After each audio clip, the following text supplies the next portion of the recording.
So hey guys, welcome to another video.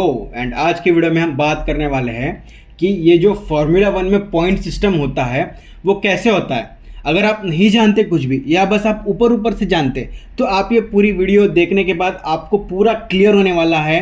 And ये सिर्फ मैं आपको ऊपर ऊपर से नहीं बताने वाला, एकदम डिटेल में लेके जाने वाला हूँ कि कैसे क्या पॉइंट सिस्टम होता है। अगर 50% ऑफ द रेस कंप्लीट हुई है, 75% ऑफ द रेस कंप्लीट हुई है, स्प्रिंट में 50% अगर हुई है तो उनमें कैसे पॉइंट डिस्ट्रीब्यूशन होने वाला है, तो सब कुछ बताने वाला हूँ। एंड ये एक वीडियो जो है वो आपका पूरा जो डाउट है पॉइंट सिस्टम को लेकर सब कुछ क्लियर होने वाली है। एंड 2025 में क्या पॉइंट सिस्टम रहा है ये आने वाले 3 मैचेस में, वो मैं आपको प्रॉपर एकदम ग्राफ के साथ जो मुझे पिक्चर्स मिले, जो मैंने थोड़े बहुत टेबल्स बनाए, वो सब कुछ मैं आपको बताने वाला हूँ। तो ये वीडियो काफ़ी इंटरेस्टिंग होने वाला है एंड आपको देख के पूरा मज़ा आने वाला है। तो थोड़ा हम पॉइंट्स टेबल के हिस्ट्री में जाए तो 1950 से जो मैं, अगर आपने लास्ट वाली वीडियो नहीं देखी है तो ये लास्ट वाली वीडियो सबसे पहले जाके देखें, तभी आपको पता चलेगा कि फार्मूला वन की शुरुआत कब से स्टार्ट हुई है। तो आप अगर 1950 देखें तो 1950 में जो है पहले जितने भी लोग रेस करते थे उसमें से सिर्फ जो पोजीशन 1, 2, 3, 4, 5 वो जो आता था, ये आप देख सकते हैं, मैं ऐसे मार्क कर रहा हूँ रेड पेन से, तो सिर्फ उन्हें ही पॉइंट्स दिए जाते थे।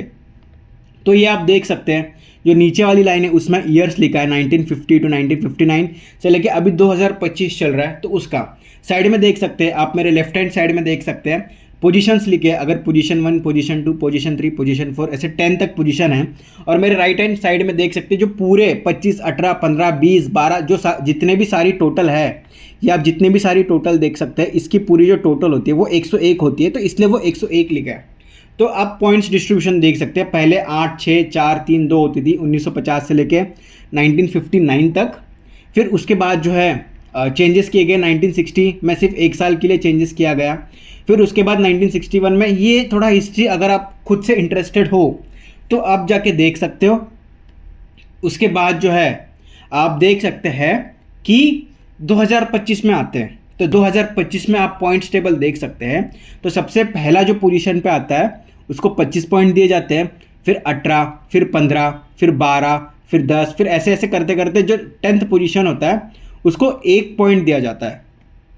फिर उसके बाद जो है ये आप ऐसे घड़ी देख सकते हैं, या आप ये घड़ी देख सकते हैं, ये ऐसे घड़ी, रुको, इसका मतलब है कि जिसने भी फास्टेस्ट लैप मारा है, जैसे आज के टाइम पे जो जहाँ पे भी एक पहले पॉइंट दिया जाता था कि जिसने भी फास्टेस्ट लैप मारा है, मतलब जिसने भी एक जो पूरा लैप है, एक लैप मतलब स्टार्टिंग से लेके एंड तक एक वाला जो एक राउंड होता है, जो जब से मतलब आसान भाषा में समझ लो कि जिसने जो है एक राउंड जो है वो सबसे जिसने फास्टेस्ट कंप्लीट किया उसको पॉइंट दिए जाते थे।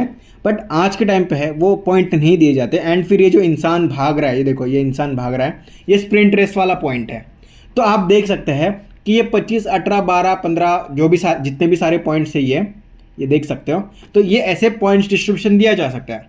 तो आपको बस इतना नहीं जानना है, अगर आपको रियल F1 प्रो बनना है तो इसके बाद की जो जितनी भी कंडीशंस होती है ये आपको जाननी बहुत ज़्यादा ज़रूरी है। तो इसके बाद आप नेक्स्ट पेज पे आके आप देख सकते हैं कि ये जो पॉइंट सिस्टम है ये आप देख सकते हैं। तो जैसे स्प्रिंट रेस के बारे में बताया था, अगर आपने मेरी लास्ट वीडियो नहीं देखी है तो उसमें जाके मैंने बताया था कि स्प्रिंट रेस क्या होती है, बड़ी रेस हो गई, छोटी रेस हो गई। तो जो स्प्रिंट होती है वो छोटी रेस में आती है। तो जो छोटी रेस का पॉइंट डिस्ट्रीब्यूशन है वो मैं आपको बताता हूँ कि अगर जो पहला आया है उसको 8 पॉइंट मिलेगा। तो जैसे बड़ी रेस में जो है वो जो पहले 10 है उनको पॉइंट मिलता था, बट स्प्रिंट में ऐसे नहीं होता। जो पहले 8 होते हैं, जैसे आप देख सकते हैं पहले 8, उनको 8, 7, 6, 5, 4, 3, 2, 1 ऐसे पॉइंट्स दिए जाते हैं। तो ये दोनों डिफरेंस है, एक स्प्रिंट में एंड एक नॉर्मल में, मतलब नॉर्मल रेस में। तो जो सबसे पहला आया है उसको 25 पॉइंट मिलेंगे, और जब से स्प्रिंट में सबसे पहला आया है उसको 8 पॉइंट मिलेंगे। तो दोनों मिला के जो है वो 33 पॉइंट्स हो जाते हैं। जो एक ड्राइवर है वो एक रेस में मैक्सिमम 33 पॉइंट्स जीत सकता है।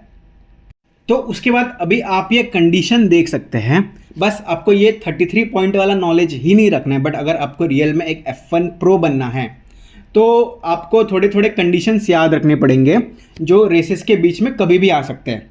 जैसे रेस स्टार्ट हुई है एंड अगर 70 राउंड की रेस है, आसान भाषा में मैं आपको समझाता हूँ, अगर 70 लैप्स की रेस है या फिर 70 राउंड मारने हैं, तो अगर 2 राउंड से कम हुए हैं तो हमें पॉइंट्स नहीं मिलते हैं।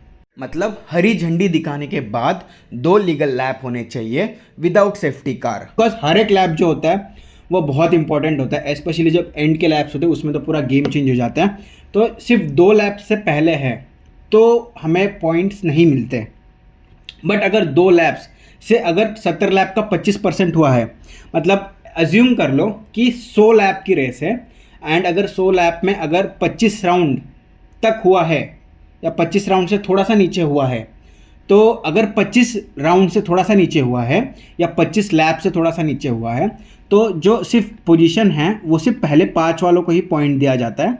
तो अगर पहले 25 राउंड से पहले तक जो आपकी पोजीशन होगी एंड समझा कि 24वें लैप पे, समझो कि अगर 24th राउंड पे तुम्हारी रेस ख़त्म हो गई है तो तुम्हें इतने ही पॉइंट मिलेंगे।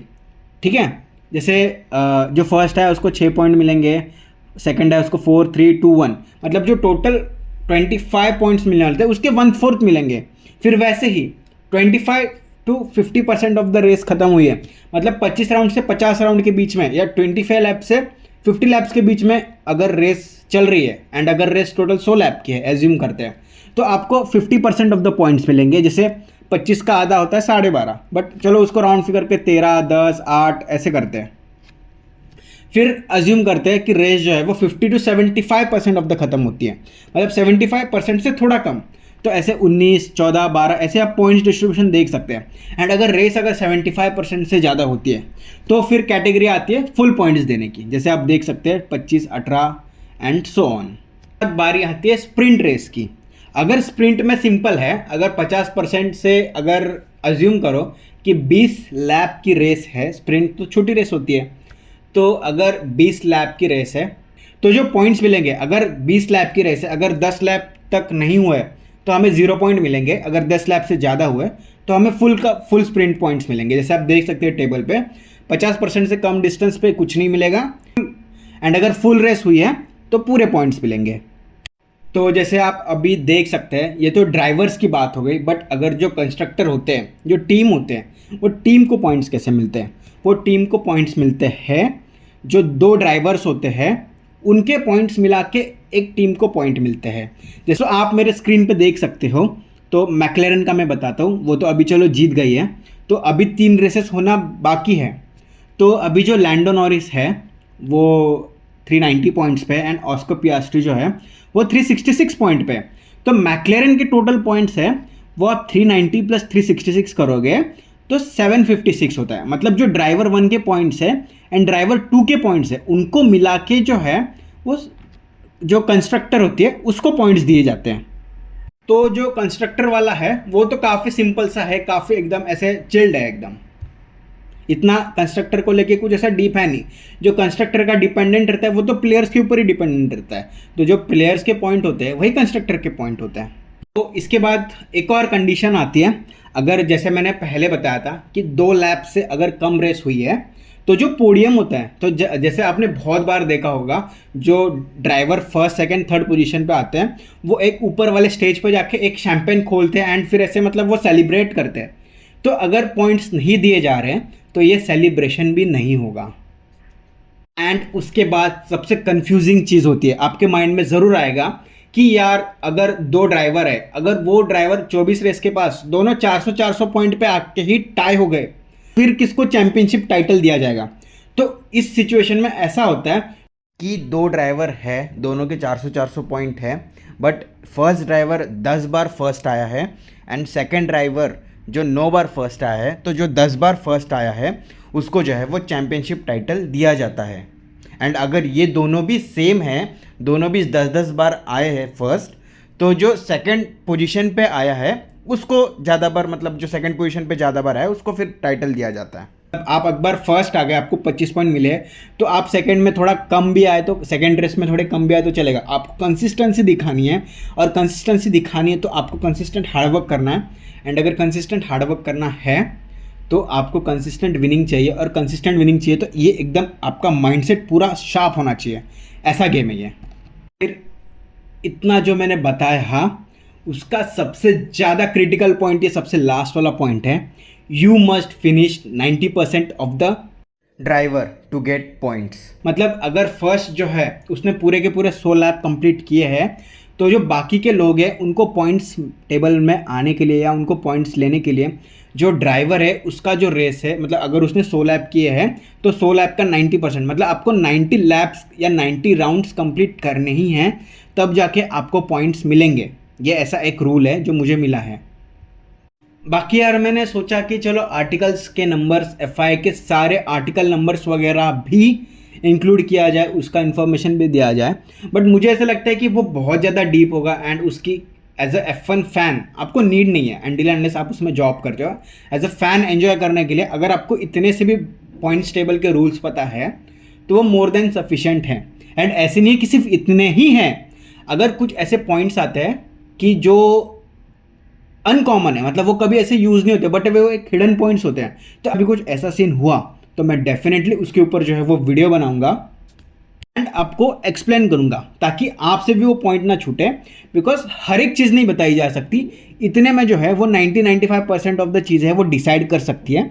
तो बस अभी के लिए इतना जानना बहुत ही ज़्यादा सही है। एज ए F1 फैन अगर आपको पता नहीं था कि पॉइंट्स कैसे दिए जाते हैं, तो आपने मतलब सोच लो कि बहुत ही ज़्यादा नॉलेज पता कर लिया। एंड अगर आप इंटरमीडिएट लेवल के एंड अगर आपको सिर्फ पता है कि हाँ 25-18 दिए जाते हैं, तो आपको मैंने कंडीशंस भी बता दी एंड आपको थोड़ा सा और F1 के पॉइंट्स टेबल को लेके और F1 प्रो बना दिया। तो बस आज की वीडियो के लिए हम इतना ही रखते हैं एंड आई होप आपको वीडियो बहुत सही लगा होगा, बहुत इन्फॉर्मेटिव लगा होगा एंड बहुत आपको नॉलेज मिला होगा। एंड आपने अपनी जो F1 की नॉलेज है वो उसको बहुत एक अलग लेवल पे लेके गए होंगे इस वीडियो के बाद। एंड होप करता हूँ कि ऐसे ही मैं अपनी इन्फॉर्मेशन वाली वीडियोज़ है वो आपको देता रहूँ एंड आप और मैं मिलके एक अच्छी F1 कम्युनिटी जो है वो बनाएं एंड हम लोग जो है वो एक अच्छे F1 फैन बने। हम स्पोर्ट को एक एंथुजियाज्म से देखें एंड एकदम अलग लेवल से देखें। तो फिलहाल के लिए आज की वीडियो के लिए इतना ही। अगर आपने यहाँ तक वीडियो देखा है तो देखने के लिए थैंक यू। लाइक करें, शेयर करें, सब्सक्राइब करें। अगर आपको हाइप वाला बटन दिखा रहा है तो वो दबाएं